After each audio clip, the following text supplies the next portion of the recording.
លោកនាងនិងប្រិមិត្តជាទីស្រឡាញ់គោរពរាប់អានយើងបន្តបន្តិចទៀតដោយខ្ញុំបាទដកយុគពីក្រសួងព័ត៌មានមកជម្រាបជូនវត្តមានរបស់ឯកឧត្តមនេតភក្ត្រារដ្ឋមន្ត្រីក្រសួងព័ត៌មាន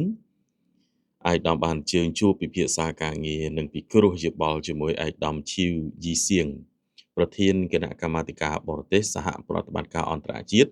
និងព័ត៌មាននៃព្រឹទ្ធសភានៅក្នុងនោះឯកឧត្តមនេតភក្ត្រារដ្ឋមន្ត្រីក្រសួងព័ត៌មាននៅព្រឹកថ្ងៃទី18ខែមីនាឆ្នាំ2026នេះបានអញ្ជើញជួបពិភាក្សាការងារនិងពិគ្រោះយោបល់ជាមួយនឹងឯកឧត្តមឈីវយីសៀងដែលជាប្រធានគណៈកម្មាធិការកិច្ចការបរទេសផ្ទាល់សហប្រតិបត្តិការអន្តរជាតិហើយនិងព័ត៌មាននៃព្រឹទ្ធសភាបានន័យថាគឺជាគណៈកម្មការទី5នៅក្នុងជំនួបនេះទៀតសោត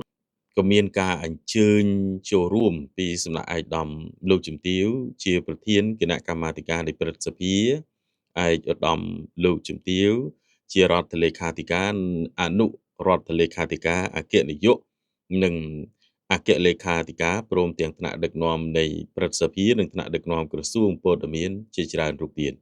ជំនួបពិភាក្សារវាងឯកឧត្តមនេតភក្ត្រានិងឯកឧត្តមប្រធានគណៈកម្មការទី5នៃព្រឹទ្ធសភាបានធ្វើឡើងនៅសាលភក្តីវិក្រម3នៃព្រឹទ្ធសភាតតែម្ដងបាទនេះគឺជាជំនួបថ្មីនៅក្នុងថ្ងៃនេះរវាងវត្តមានរបស់ឯកឧត្តមរដ្ឋមន្ត្រីក្រសួងព័ត៌មានឯកឧត្តមនេតភក្ត្រាហើយនឹងឯកឧត្តមឈីវយីសៀងបាទចឹងយើងឃើញថាមានថ្នាក់ដឹកនាំកម្ពុជាអិសរាជជនជាន់ខ្ពស់ក៏មានវត្តមាននៅទីនោះផងដែរហើយយើងក៏លេខទៅមើលខាងឯកឧត្តមថោជាថាវិញឯកឧត្តមលោកអញ្ជើញបើកសន្និបាតបូកសរុបលទ្ធផលការងាររបស់ក្រសួងធនធានទឹកគណៈកម្មាធិការជាតិទន្លេមេគង្គកម្ពុជានិងអាជ្ញាធរទន្លេសាបប្រចាំឆ្នាំ2025និងទិសដៅអនុវត្តឆ្នាំ2026នាព្រឹកថ្ងៃពុធ15រោចខែផលគុណឆ្នាំម៉ាសាញ់ស័ព្ទស័កពុទ្ធសករាជ2569ត្រូវនៅថ្ងៃទី18ខែមីនាឆ្នាំ2026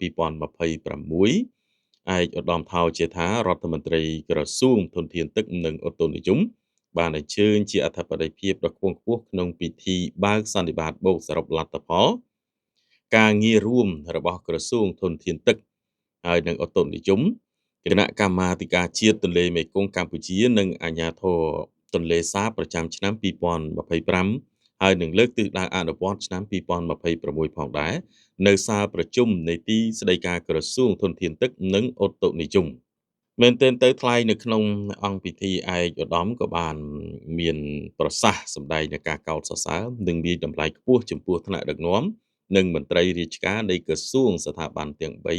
3ព្រមទាំងភាគីពាក់ព័ន្ធដែលបានខិតខំរួមគ្នាយ៉ាងសស្រាក់សស្រាំបំពេញនៅភារកិច្ចរបស់ខ្លួនយ៉ាងសកម្ម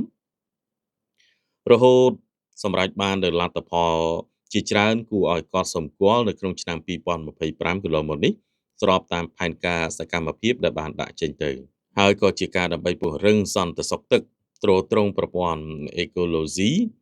និងកាត់បន្ថយនៅការខូចខាតដែលបណ្ដាលមកពីគ្រោះធម្មជាតិនៅក្នុងបរិបទនៃការប្រែប្រួលអាកាសធាតុ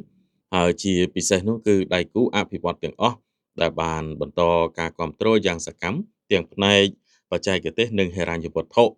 សម្រាប់ការគ្រប់គ្រងការអភិរក្សនិងការអភិវឌ្ឍវិស័យធនធានទឹកនិងអូតូនិយមហើយឯកឧត្តមក៏បានបញ្ជាក់ថាក្រសួងធនធានទឹកនិងអូតូនិយមគណៈកម្មាធិការជាតិទន្លេមេគង្គកម្ពុជាក៏ដូចជាអាជ្ញាធរទន្លេសាបបាននឹងកំពុងបន្តអនុវត្តយ៉ាងសកម្មនៅអទិភាពគន្លឹះទាំង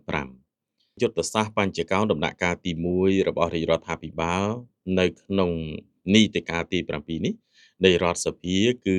មនុស្សផ្លូវទឹកភ្លើងនិងបច្ចេកវិទ្យាបាទនឹងគឺជា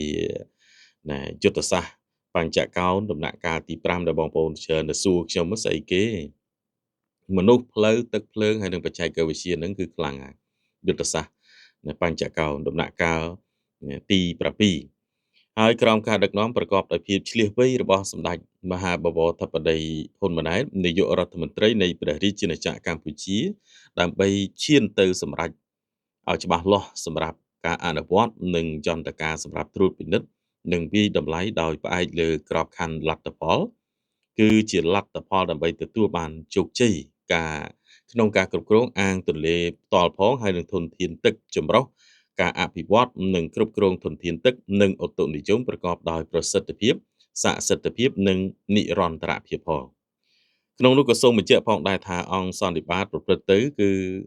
ពេលពេញមួយថ្ងៃដោយមានការធ្វើបទបង្ហាញចំនួន4របស់តំណាងអគ្គនាយកដ្ឋានកិច្ចការរដ្ឋបាលហើយនិងអគ្គនាយកដ្ឋានកិច្ចការបច្ចេកទេសនៃក្រសួងធនធានទឹកហើយនិងឧតុនិយមហើយនិងអគ្គលេខាធិការដ្ឋានគណៈកម្មាធិការជាតិទន្លេមេគង្គកម្ពុជានិងអាជ្ញាធរទន្លេសាបនិងបទអន្តរាគមន៍ចំនួន4របស់តំណាងក្រសួងកសិកម្មរុក្ខាប្រមាញ់និងនេសាទក្រសួងអភិវឌ្ឍជនបទក្រសួងឧស្សាហកម្មវិទ្យាសាស្ត្របច្ចេកវិទ្យានិងអ្នកវិទ្យាវត្តហើយនិងគណៈកម្មាធិការជាតិគ្រប់គ្រងគ្រោះមហន្តរាយផងដែរបាទនេះជាស្ដែងនៅក្នុងយុទ្ធសាស្ត្របញ្ចកោណដំណាក់កាលទី7នេះយើងមានចក្ខុវិស័យខ្ពស់សម្រាប់កម្ពុជាយើងដូចខ្ញុំទទូចនឹងនិយាយដដែលដែលបងប្អូនយើងត្រូវសម្លឹង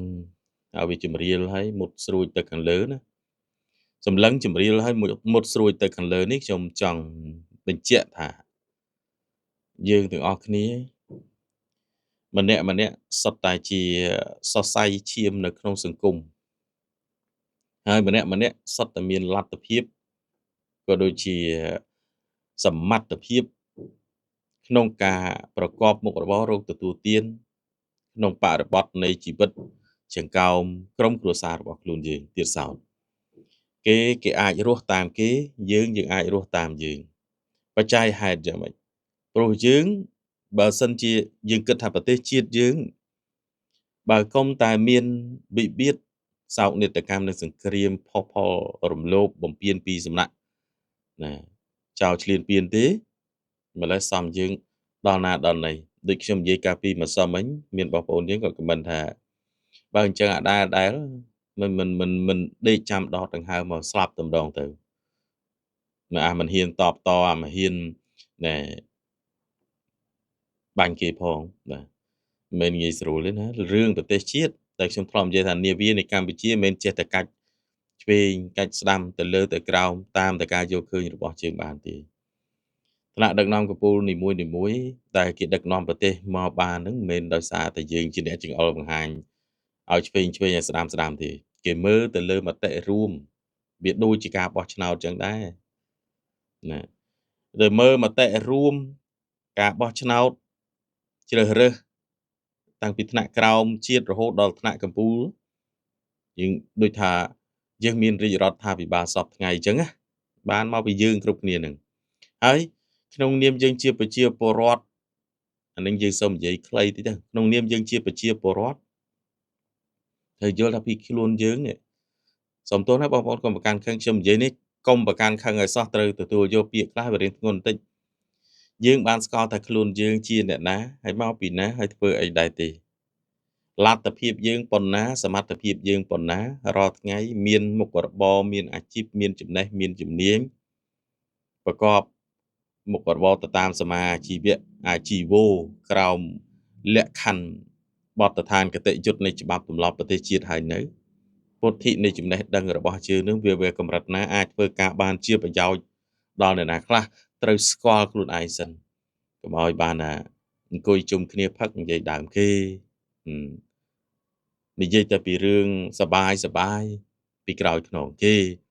ឲ្យតែជួបឲ្យតែជុំនិយាយតែរឿងគេហើយវិភាគឲ្យបែកខ្ទិះនៅលើសង្គមអានេះខ្ញុំសូមចូលរួមអញ្ចឹងណាអត់បានគិតថាក្រៅពីព្រឹកពីម៉ោង5អញ្ចឹងពេលវេលាវាមានតម្លៃជាមាសប្រាក់នឹងបានកម្រិតណាអ្នកខ្លះប្រមាថមើងងាយពេលវេលាកន្លះម៉ោង1ម៉ោងដូចអ្នកដេកជ្រុលម៉ោងអញ្ចឹងដូចអ្នក delay ពេលវេលាអញ្ចឹងចាំថ្ងៃនេះថ្ងៃនោះការងារតែ delay ម្ដងមួយកគ្នាអញ្ចឹងអត់ទៅមុខទេអានេះខ្ញុំរំលេចឲ្យបងប្អូនបានភ្លឺបន្តិចហើយព្យាយាមធ្វើយ៉ាងម៉េចសម្រួច អាចចំណេះដឹងពុទ្ធិបទពិសោធន៍ជំនាញរបស់យើងនឹងឲ្យវាស្រួចឲ្យវាមុតឲ្យវារឹងមាំដើម្បីជាខែលការពារយើងជាខឿនការពារយើងហើយក៏វាជាទ្រនាប់ស្ពាន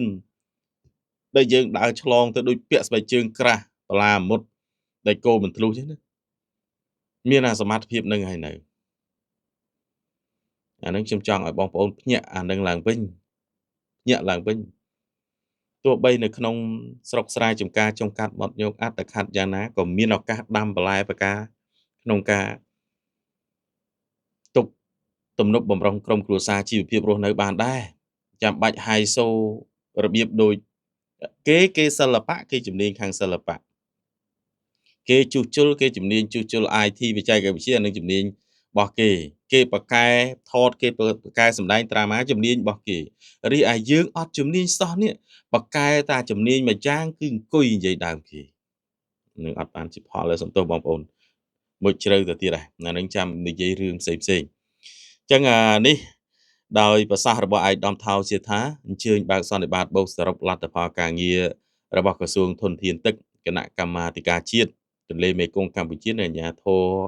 ទន្លេសាបប្រចាំឆ្នាំ2025និងទិសដៅអនុវត្តឆ្នាំ2026ក៏បញ្ចប់ត្រឹមប៉ុណ្ណេះហើយយើងងាកទៅមើលធនាគារពិភពលោកវិញម្ដងណាខ្ញុំដកស្រង់យកពីប្រភពព័ត៌មានច្បាស់លាស់គឺក្រសួងព័ត៌មានមកណាមិនមែនថាយើងមិនអាចយកពីណាផ្សេងអីមកបានទេយើងយកបានដូចគ្នាគ្រាន់តែថាដើម្បីឲ្យជាក់លាក់ច្បាស់លាស់ធនាគារពិភពលោកបដិញ្ញាចិត្ត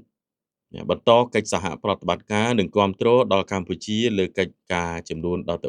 3ដើម្បីរួមចំណែកក្នុងដំណើរឆ្ពោះទៅសម្រេចចក្ខុវិស័យកម្ពុជាឆ្នាំ2050ណាឃើញទេបងប្អូនឃើញទេ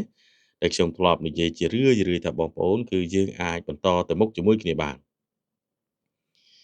កាលពីរសៀលថ្ងៃទី16ខែមីនាឆ្នាំ2026កន្លងទៅនៅទីស្តីការក្រសួងសេដ្ឋកិច្ចនិងហិរញ្ញវត្ថុឯកឧត្តមអគ្គបណ្ឌិតសភាចារ្យអូនពាន់មុនីរតន៍ឧបនាយករដ្ឋមន្ត្រីក្រសួងសេដ្ឋកិច្ចនិងហិរញ្ញវត្ថុបានទទួលជួបពិភាក្សាការងារជាមួយនឹងឯកឧត្តម Carlos Philip Jaramilos បាទដែលជាអនុប្រធានធនាគារពិភពលោកទទួលបន្ទុកគឺតំបន់អាស៊ីខាងកើតនិងប៉ាស៊ីហ្វិកហើយនឹងសហការីក្នុងដំណើរបេសកកម្មរបស់ឯកឧត្តមនៅប្រទេសកម្ពុជានេះយើងឯកឧត្តមអគ្គបណ្ឌិតសភាចារ្យឧបនាយករដ្ឋមន្ត្រីសម្ដែងចេញនៅសេចក្តីសោមនស្សរីករាយជាទីបំផុតហើយនឹងអរគុណចំពោះកិច្ចសហប្រតិបត្តិការដ៏ល្អមួយនេះដែលធនាគារពិភពលោកតែងតែគាំទ្រនិងរួមចំណែកដល់ការអភិវឌ្ឍសង្គមសេដ្ឋកិច្ចនៅកម្ពុជាឯកឧត្តមអគ្គបណ្ឌិតសភាចារ្យឧបនាយករដ្ឋមន្ត្រីក៏បានជម្រាបជូនអំពីស្ថានភាពម៉ាក្រូសេដ្ឋកិច្ចនៅកម្ពុជានិងបញ្ហាប្រឈមសំខាន់ដែលកម្ពុជាកំពុងតែជួបប្រទះដែលជាឥទ្ធិពលអវិជ្ជមានមួយនៃភាពមិនប្រកបប្រជានៃសេដ្ឋកិច្ចព្រំដែនកម្ពុជាថៃណាហើយនឹងការកើនឡើងតម្លៃប្រេងទៀតសោតដោយសារតែសង្គ្រាមនៅតំបន់មជ្ឈិមបូព៌ាដែលបង្កជាផលប៉ះពាល់ទៅលើសេដ្ឋកិច្ចកម្ពុជាដែលជាប្រទេសមានសេដ្ឋកិច្ចតូចហើយបើកចំហនិងផ្សារភ្ជាប់ជាខ្លាំងជាមួយនឹងខ្សែច្រវាក់ផលិតកម្មក្នុងតំបន់និងពិភពលោកជាមួយគ្នានេះឯកឧត្តមបណ្ឌិតសភាចារ្យឧបនាយករដ្ឋមន្ត្រីក៏បានលើកអំពីបញ្ហាប្រឈមនៅក្នុងវិស័យហិរញ្ញវត្ថុដែលអាចប៉ះពាល់ដល់ស្ថិរភាពហិរញ្ញវត្ថុនិងសកម្មភាពសេដ្ឋកិច្ចការធ្វើពិពិធកម្មសេដ្ឋកិច្ចដើម្បីរក្សាកំណើនឲ្យមានចីរភាពនិងការបង្កើតការងារក្នុងកលៈទេសៈនៃភាពមិនប្រកបប្រជានេះផងដែរឯកឧត្តម Carlos Philip Jaramillo បានជម្រាបជូនអំពីការបដិញ្ញាចិត្តរបស់ធនាគារពិភពលោកនៅក្នុងការបន្តកិច្ចសហប្រតិបត្តិការនិងគាំទ្រដល់កម្ពុជាដើម្បីរួមចំណែកក្នុងការឆ្ពោះទៅសម្រេចចក្ខុវិស័យកម្ពុជាឆ្នាំ2050តាមរយៈក្របខ័ណ្ឌថ្មីនៃកិច្ចសហប្រតិបត្តិការភាពជាដៃគូរវាងរាជរដ្ឋាភិបាលកម្ពុជាជាមួយនឹងធនាគារពិភពលោកឆ្នាំ2025រហូតដល់ឆ្នាំ2029បាទដែលផ្ដោតលើចំណុចជាច្រើនទី1គឺការអភិវឌ្ឍមូលធនមនុស្សទី2គឺការពង្រីកភាពប្រកួតប្រជែងសម្រាប់ការងារល្អប្រសើរហើយនឹងទី3ពង្រឹងភាពធន់សម្រាប់ប្រជាជនងាយរងគ្រោះ ហើយនឹងឯកសារ CPF ឆ្នាំ2025ដល់2029នោះគឺត្រូវបានអនុម័តជាផ្លូវការពីក្រុមហ៊ុនប្រឹក្សាភិបាលនាយកប្រតិបត្តិនៃធនាគារពិភពលោកក្រោមកិច្ចសហប្រតិបត្តិការរៀបចំយ៉ាងជិតស្និទ្ធជាមួយនឹងក្រសួងស្ថាប័នរបស់រាជរដ្ឋាភិបាលព្រមទាំងបណ្ដាភាគីពាក់ព័ន្ធដទៃទៀតស្របតាមយុទ្ធសាស្ត្របញ្ចកោណដំណាក់កាលទី1នៃយុទ្ធសាស្ត្រអភិវឌ្ឍជាតិនិងតម្រូវការជាអាទិភាពរបស់កម្ពុជាបន្ថែមពីលើនេះឯកឧត្តមក៏បានជម្រាបអំពីក្របខ័ណ្ឌកញ្ចប់ថវិកា International Development Associate IDA 21ដោយធនាគារពិភពលោកនិងបន្តការជួយគាំទ្រកម្ពុជាតាមរយៈការខិតខំប្រឹងប្រែងរក្សាទំហំហិរញ្ញប្បទានដែលមាននិងគៀងគរហិរញ្ញប្បទានពីប្រភពផ្សេងៗបន្ថែមបន្តទៀតឯកឧត្តមអគ្គមណ្ឌិតសភាចារអបនាយករដ្ឋមន្ត្រីក៏បានគូសបញ្ជាក់ផងដែរអំពីទិសដៅការងារនៅក្នុងវិស័យអាទិភាពមានជាអាចបាទក្នុងនោះគឺវិស័យអភិវឌ្ឍជំនាញនិងអប់រំវិស័យដឹកជញ្ជូននិងវិស័យអាទិភាពផ្សេងទៀតដែលធ្វើឲ្យប្រសើរឡើងនៅបរិយាកាសវិនិយោគនិងកិច្ចសម្រួលពាណិជ្ជកម្មដើម្បីលើកកម្ពស់ភាពប្រកួតប្រជែងផលិតភាពនិងពិពិធកម្មសេដ្ឋកិច្ចព្រមទាំងអាចទាញយកប្រយោជន៍ពីកិច្ចព្រមព្រៀងពាណិជ្ជកម្មសេរីនានាអាយដាមអគ្គមណ្ឌិតសភាចារបនាយករដ្ឋមន្ត្រីបានលើកឡើងបន្ថែមពីតម្រូវការចាំបាច់ក្នុងការចាត់វិធានការឲ្យបានឆាប់រហ័សនិងមានប្រសិទ្ធភាពទៅតាមរយៈការបណ្ដុះបណ្ដាលជំនាញក៏ដូចជាធនធានហិរញ្ញវត្ថុសមស្របមានន័យថា access to finance គ្រប់គ្រងដល់សហគ្រាសធុនតូចនិងមធ្យម SMES ហើយនិងសហគ្រាសធុនមីក្រូនិងមធ្យម MSMES ហើយនឹងបង្កើននៅកម្ពស់សកម្មភាពសេដ្ឋកិច្ចក្រៅប្រព័ន្ធផងដែរបង្កើតសហគ្រាសក្នុងមូលដ្ឋានដែលបង្កលក្ខណៈឲ្យប្រជាពលរដ្ឋអាចបង្កើតការងារនិងមុខរបរអាជីវកម្មដោយខ្លួនឯងហើយដើម្បីស្រូបយកកម្លាំងពលកម្មយុវជននិងកម្លាំងពលកម្មដែលវិលត្រឡប់មកវិញពីប្រទេសថៃនៅក្នុងនោះទៀតសោតឯកឧត្តម Carlos Philip Jaramillo បានសម្ដែងនៅការគាំទ្រចំពោះការដាក់ចេញនៅវិធានការទាំងនេះនិងបានគូសបញ្ជាក់ថាធនាគារពិភពលោកបានត្រៀមខ្លួនរួចជាស្រេចក្នុងការបន្តកិច្ចសហប្រតិបត្តិការផ្ដល់ជំនួយបច្ចេកទេសនិងចែករំលែកបទពិសោធន៍អន្តរជាតិដើម្បីគាំទ្រកម្ពុជានៅក្នុងការកែលម្អគោលនយោបាយនិងសមត្ថភាពស្ថាប័ននិងគាំទ្រដល់កម្ពុជានៅក្នុងការអភិវឌ្ឍរាល់ការដ្ឋានការងារអាទិភាពដែលជាកត្តាចាំបាច់សម្រាប់ឈានឆ្ពោះទៅសម្រាប់ចក្ខុវិស័យឆ្នាំ2050នោះឯងបាទលោកស្រីអ្នកនាងកញ្ញាបងប្អូនជនរួមជាតិសម្រាប់ព័ត៌មានជាតិយើងសង្ខេបប៉ុណ្ណឹងទៅចុះឥឡូវនេះខ្ញុំបាទងាកមកដកស្រង់យកនៅប្រភពព័ត៌មានក្រៅប្រទេសពី Fresh News មកជម្រាបជូនបងប្អូនបន្តិចដើម្បីបានជ្រាបខ្លះៗទៅបងប្អូនណាកុំឲ្យថាអត់សោះក្រោយទៅផ្ដាច់ជីវិតមន្ត្រីជាន់ខ្ពស់និងមេបញ្ជាការអិរ៉ង់2រូបទៀតអ៊ីស្រាអែលដែលបានបដិញ្ញាថានឹងតាមរកហើយក៏នឹងសម្លាប់មេដឹកនាំកំពូលអិរ៉ង់ថ្មីម៉ាចាបាខាមីណេឲ្យទាល់តែបានណាអញ្ចឹងសូមជម្រាបជូនបន្តិចទៅក្នុងនោះគឺយោធាអ៊ីស្រាអែលកាលពីថ្ងៃអង្គារទី17ខែមីនាបាននិយាយច្បាស់ថាខ្លួននឹងតាមប្រមាញ់មេដឹកនាំកំពូលថ្មីរបស់អិរ៉ង់គឺលោកម៉ាចាបាខាមីណេឲ្យទាល់តែបាននេះបើយោងតាមការចេញផ្សាយរបស់ទីភ្នាក់ងារព័ត៌មាន AFP ក្នុងនោះអ្នកនាំពាក្យរបស់យោធាអ៊ីស្រាអែលលោក Efi Defrin បានប្រាប់អ្នកសារព័ត៌មានយ៉ាងដូចនេះថាយើងមិនដឹងអំពីលោកម៉ាចាបាខាមីណេទេហើយយើងក៏មិនបានឮអំពីគាត់ឬក៏ឃើញគាត់ទេប៉ុន្តែខ្ញុំអាចប្រាប់អ្នកនៅរឿងមួយថាពួកយើងនឹងតាមរុករកហើយកម្ចាត់គាត់ចោលការព្រមាននេះធ្វើឡើងបន្ទាប់ពីអ៊ីរ៉ង់ទទួលស្គាល់ថាប្រមុខក្រុមប្រឹក្សាសន្តិសុខជាតិកម្ពុជារបស់ខ្លួនគឺលោកអាលីឡារីជានីនិងមេបញ្ជាការកងកម្លាំងទាហានប៉ារ៉ាបេឈីដែលលោក Gola Reza Soleimani ទើបតែត្រូវបានសម្លាប់នៅក្នុងការវាយប្រហារតាមផ្លូវអាកាសរបស់អ៊ីស្រាអែលគួរបញ្ជាក់ផងដែរថាលោកម៉ូចាបាខាមីនីដែលបានឡើងជាមេដឹកនាំកម្ពុជាថ្មីបន្ទាប់ពីអតីតមេដឹកនាំកម្ពុជាដែលជាឪពុករបស់លោកគឺលោកអាយ៉ាតូឡាអាលីខាមីណេដែលបានស្លាប់នោះកាលពីថ្ងៃដំបូងនៃសង្គ្រាមនៅក្នុងការវាយប្រហាររបស់អាមេរិក និងអ៊ីស្រាអែលផ្ទាល់បាទនេះគឺជាព័ត៌មានក្តៅៗដែលយើងយកមកជម្រាបជូនណាហើយចំណែកឯនាវាផ្ទុកយន្តហោះចម្បាំងអាមេរិក Carroll Ford ត្រឡប់ចូលកំពង់ផែបណ្ដោះអាសន្នបន្ទាប់ពីមានភ្លើងឆេះកាលពីសប្តាហ៍មុនអត់បានបន្តទៅមុខទៀតទេប្រភពពីទីក្រុងវ៉ាស៊ីនតោនបានបញ្ជាក់ឲ្យដឹងថាមន្ត្រីអាមេរិកបានឲ្យដឹងថានាវាផ្ទុកយន្តហោះចម្បាំង Carroll Ford របស់សហរដ្ឋអាមេរិកត្រូវបានដាក់ពង្រាយក្នុងប្រតិបត្តិការប្រឆាំងអ៊ឺរ៉ង់ហើយនឹងចូលចតនៅកំពង់ផែជាបណ្ដោះអាសន្នសិនបន្ទាប់ពីមានភ្លើងឆេះកាលពីសប្តាហ៍មុនខណៈពេលដែលសង្គ្រាមគឺចូលដល់សប្តាហ៍ទី3កន្លងមកនេះបើយោងតាមការចេញផ្សាយរបស់ទីភ្នាក់ងារសារព័ត៌មាន Reuters កាលពីថ្ងៃពុធទី18ខែមីនាឆ្នាំ2026នេះ Carroll Ford នេះគឺជានាវាថ្មីបំផុតរបស់អាមេរិកហើយនឹងធំជាងគេបំផុតនៅលើពិភពលោកផងដែរតែបច្ចុប្បន្ននេះគឺឈរជើងនៅលើសមុទ្រក្រហមនៅឡើយទេហើយវាក៏ត្រូវបានគេរំពឹងថានឹងទៅកាន់ឈូងសមុទ្រសៅដាហើយចូលចតលើកោះក្រេតេប្រទេសក្រិចជាបណ្ដោះអាសន្នសិនតែគេមិនដឹងថាវាត្រូវស្ថិតនៅទីនោះក្នុងរយៈពេលប៉ុន្មាននោះទេរីឯមន្ត្រីដែលនិយាយនៅក្នុងលក្ខខណ្ឌមិនបញ្ចេញឈ្មោះបានឲ្យដឹងទៀតផងដែរថានាវិកជិតដល់ទៅ200នាក់ឯណោះត្រូវការព្យាបាលដោយសារតែឆ្លក់ទៅនឹងផ្សែងនៅពេលដែលមានការឆាបឆេះចេញពីទីតាំងបោកគក់នៅលើនាវាផ្ទាល់